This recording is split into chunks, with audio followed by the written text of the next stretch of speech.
Meneruskan Fathur Rabbani wal Faidur Rahmani li Syekh Abdul Qadir Jilani rahimahullahu taala wa adamana fa bi barakati ulumihi fid dharain.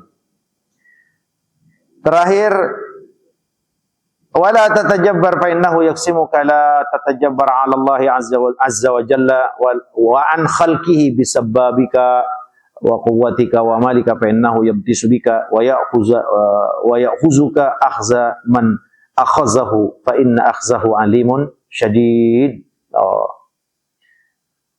Jangan suka kita maksa seseorang karena kita anggap seseorang tersebut itu lemah.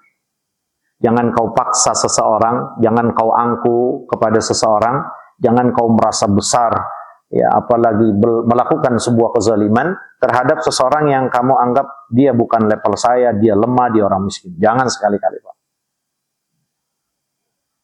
Kaya nih kita, punya tetangga miskin. Otak kita bilang begini, ya lu kalau gua ngapa-ngapain juga gak bakal bisa nuntut gua. Lu nuntut, gua juga nuntut. Lu kagak bakal punya pengacara, gua punya pengacara.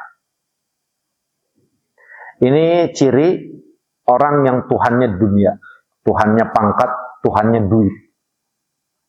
Dia bisa melakukan apa saja kalau dia punya pangkat, punya kedudukan, punya jabatan, punya duit, punya dunia. Maka ini dipesan oleh Syekh Abdul Qadir Jalani. Jangan kau mentang-mentang kaya, orang miskin ini kau zalimi. Jangan mentang-mentang kau kuat, orang lemah ini kau zalimi. Jangan. Di dunia, memang Allah tidak berikan balasan, karena memang dunia ini bukan tempatnya balasan. Tapi tidak akan pernah sedikit pun ditinggalkan. Karena Allah kita, itu adalah, faqad harrama ala nafsihi zulma. Allah itu mengharamkan kezaliman terhadap zatnya Allah. Fala tazalamu, jangan saling menzalimi di antara kalian. Maknanya apa? Kalau ada satu titik kezaliman yang pernah kita lakukan ke seseorang, dia sakit hati kepada kita karena kasarnya ucapan kita. Ada hartanya yang diambil oleh orang yang memiliki kekuatan dan kekuasaan saat di dunia tidak bisa menuntut apa-apa karena keterbatasan yang dia miliki, tapi di hadapan Allah itu rapi, tercatat, dan Allah akan adili satu sama lain. Allah akan adili seadil-adil. Maka jangan bahagia saya pribadi Turmuzi Abdul Jalil. Jangan bahagia abang-abang orang-orang tua saya, bapak-bapak, ibu-ibu. Jangan bahagia kau para pejabat, para penguasa. Jangan bahagia kau para pemimpin dunia, para pemimpin yang ada di Indonesia. Jangan pernah bahagia kalau ada satu kezaliman yang pernah kalian sembunyikan. Kezaliman yang kalian pernah tutupi. Kezaliman yang pernah kalian lakukan terhadap orang yang lemah, itu tidak ada catatannya di sisi Allah. Akan ada dan akan ada balasannya. Lihat Sayyidina Muhammad. Enggak ada satu titik pun kezaliman itu Nabi lakukan kepada dirinya, kepada keluarga istrinya, kepada sahabat-sahabat. Satu titik.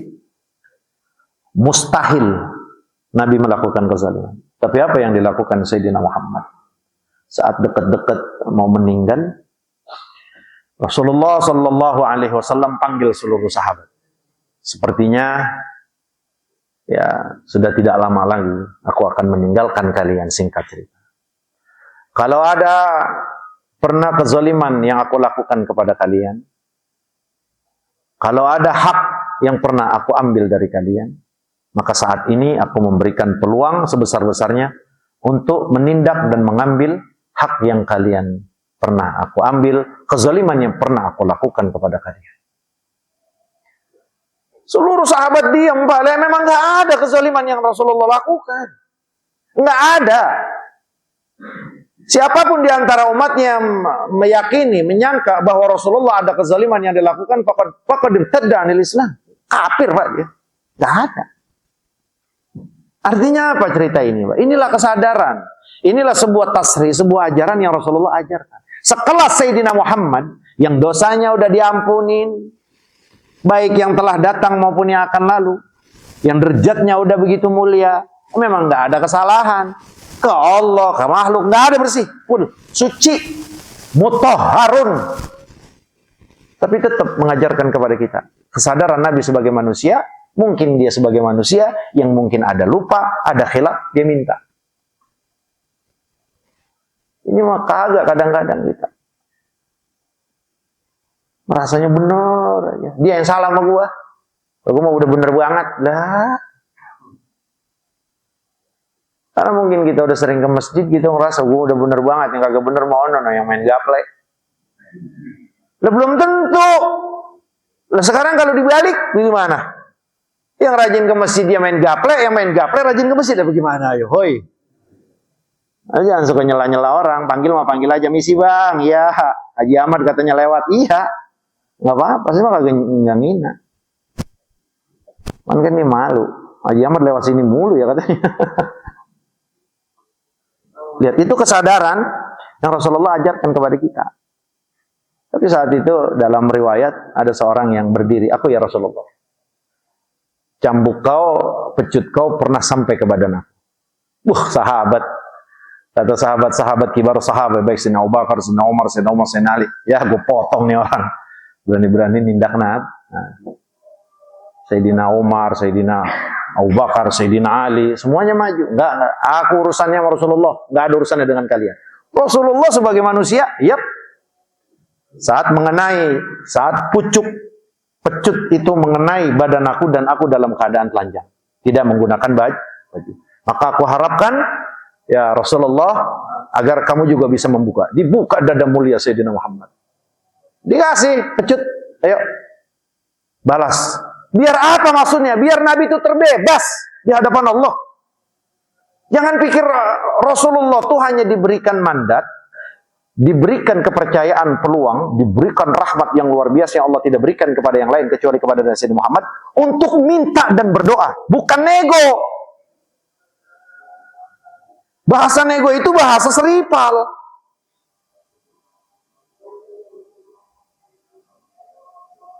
Dibuka oleh Rasulullah. Setelah dibuka dan dipegang pecut, ya saat diayunkan pecut tersebut ternyata bukan ayunan pecut, tapi badan seorang sahabat tersebut yang menempel di dada Sayyidina Muhammad. Apa kata Sayyidina Muhammad? Allah akan haramkan jasadnya di atas api neraka. Ini rupanya memang sahabat ngakal. Kalau kayak di sini Kang Udin modelnya. Iya. Ini sahabat untung banget ini.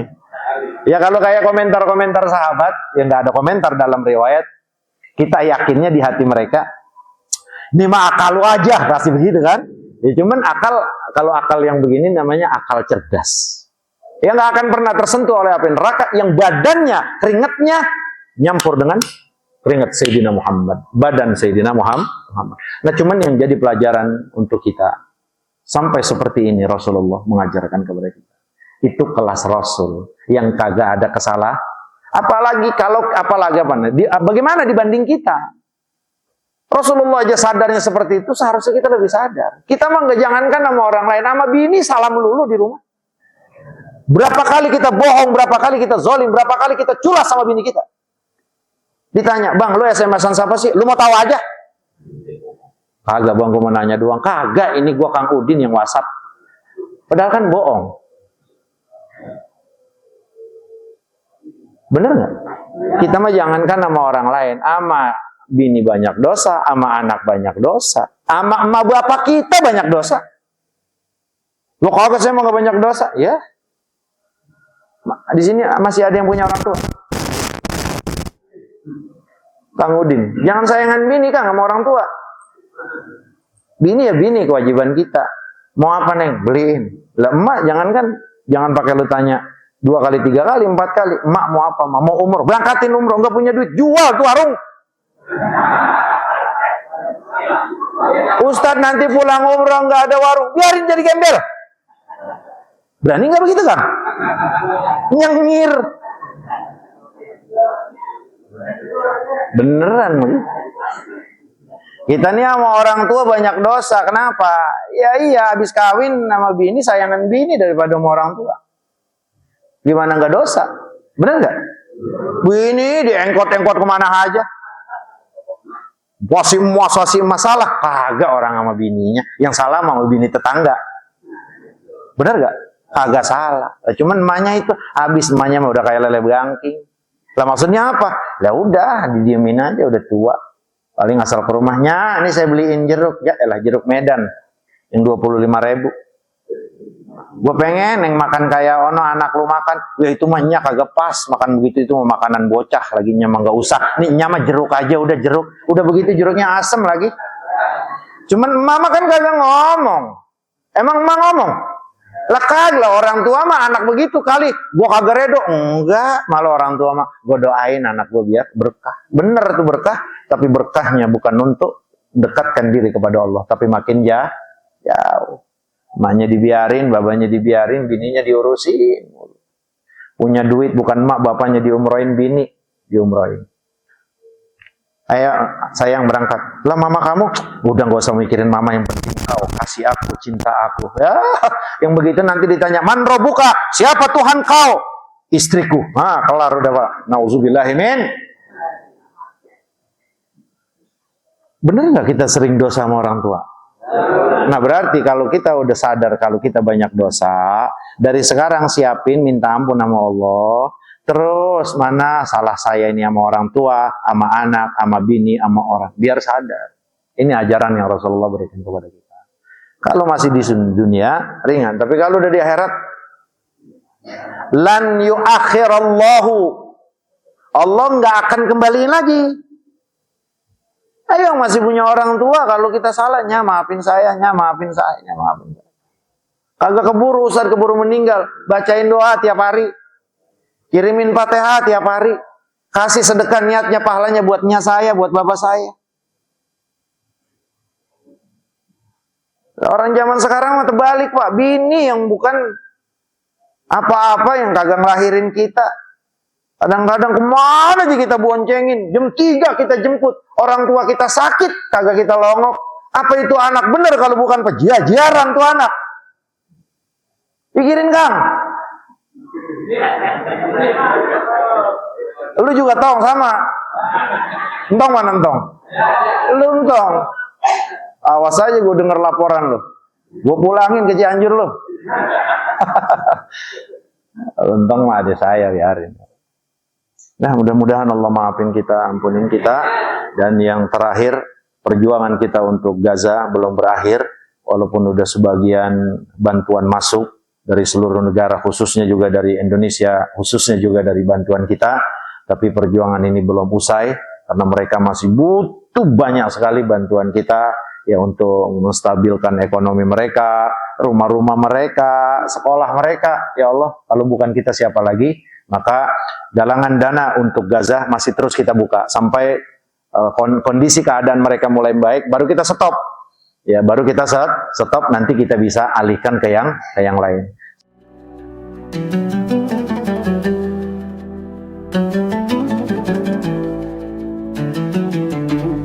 Kenapa? Ya, iya. Mau nanya apa?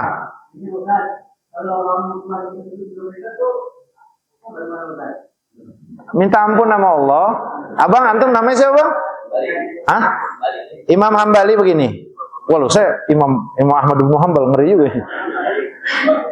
Jadi kalau orang udah tua, udah meninggal, iya. Kalau orang udah meninggal, orang tua kita udah meninggal, cara taubatnya yang pertama ya kita lakukan taubatan nasuha ke Allah. Ya Allah, ampunin saya. Masih ada emak bapak saya belum dapat hidayat ya Allah. Sekarang saya baru sadar. Alhamdulillah wa syukurillah.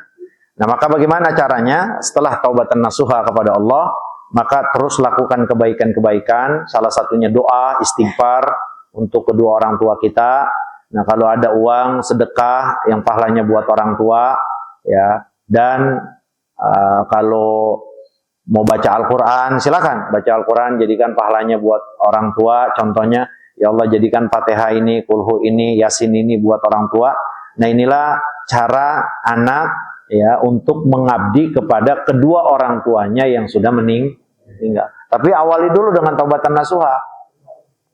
Nah, dengan begitu ya risihnya orang tua saat dia meninggal karena melihat dan meninggalkan anak yang masih belum jadi anak soleh. Tapi setelah beberapa tahun Allah berikan hidayat kita dan Allah jadikan kita anak yang soleh, orang tua kita insya Allah tersenyum. Tersenyumnya dengan apa? Tersenyumnya dengan doa ikhlas kita, dengan istighfar kita, dengan sedekah kita, dengan kiriman-kiriman amal-amal baik yang pahalanya buat kedua orang tua. Nah inilah kesepakatan mayoritas ulama ya enggak untuk pengabdian seorang anak yang orang tuanya sudah meninggal. Ini kebanyakan orang tua kita udah nggak ada ini. Ilok tibang Fatihah perhitungan. Nggak harus haul kan? Kalau haul mah saya sering bilang, haul mah boleh iya boleh enggak. Haul mah boleh enggak, boleh iya boleh enggak. Kan kalau haul terkait sama materi sama biaya. Kayak ngadain haul nggak cukup 1.000-2.000. Bener gak? Ya kalau memang Allah tetapin, Allah takdirin emang susah sampai mati, pagan doain enggak. Makanya saya bilang, kalau haul boleh iya boleh enggak. Kalau punya keluasan rezeki, undang tuh orang, kasih makan mereka, kasih mereka minuman, makanan, kasih mereka duit, kasih mereka beras, ikhlasin niatnya Allah, pahala sedekah ini pahalanya buat nyababa. Kelar. Kalau punya duit ya, kalau kagak. Maka di sini bijaksana dan tepat sekali. Waladun soleh yad'ulahu, yang akan membuat berpengaruh untuk orang tua yang sudah meninggal. Itu adalah salah satunya adalah punya anak soleh, doain. Kemarin belum soleh, saat lagi hidupnya masih ngerongrong, masih gerentak. Sekarang udah sadar. Nah udah, jadilah anak soleh. Kerjain semua perintah Allah, sembahyang jangan ditinggalin, larangan tinggalin. Udah jadi anak soleh. Tidak cukup di situ. Sering-sering doain, ya Allah ampunin ma bapak saya, ya Allah saya ngelawan masih hidupnya, ampunin saya, ampunin mereka. Yakin orang tua seneng. Kan banyak banget yang masih ada orang tuanya mereka brengsek. Pas orang tuanya meninggal, 180 derajat Allah rubah jadi anak soleh. Siapa yang bisa ngelarang? Nah maka mudah-mudahan kita, kalau yang kemarin romannya masih ngelawan sama emak bapak, sekarang ya udah sadar, emak gue udah nggak ada, kapan lagi nebus? Kapan lagi nebus kejahatan kita? Ya enggak. Tidak berakhlaknya kita sama orang tua. Selagi kesempatan tersebut masih Allah kasih. Ayo udah, jangan pelit-pelit, doain. Udah begini masih aja alasan doain orang tua. Aduh, gue repot banget ini, sibuk ini. Aduh, repot banget, repot. Ya ilah, tibang nonton bola kalah. Iya, kadang-kadang tibang main futsal orang tua kalah. Kalau mau jadi api tuh bola. Ngeri Pak, ntar di akhirat jadi api. Padahal kita bukan gawang, pun ditembakin mulu tuh sama api, bola. Mau begitu? Ya udah, mudah-mudahan orang tua kita diampuni semuanya. Allahumma ighfir lahum warhamhum wa'afihim wa'fu anhum warfa' darajatihim fil mahdiin. Ya Allah, khususan buat akhi fillah, saudara saya, ya Allah, saudara saya Bapak Dopir, ya Allah, wa anta a'lam wa nahnu nashhad bi annahu min akhlil khair. Orang baik, orang sering menolong, ya Allah. Dia sering sholat berjamaah dan dia sering ngaji di kami, ya Allah. Ampuninya ya Allah. Allahumma ighfir lahu warhamhu wa'afihi wa'fu anhu waj'alil jannata matwahu ya Allah. Wa sallallahu ala sayyidina Muhammadin wa ala alihi wa sahbihi wasallam. Walhamdulillahi rabbil alamin.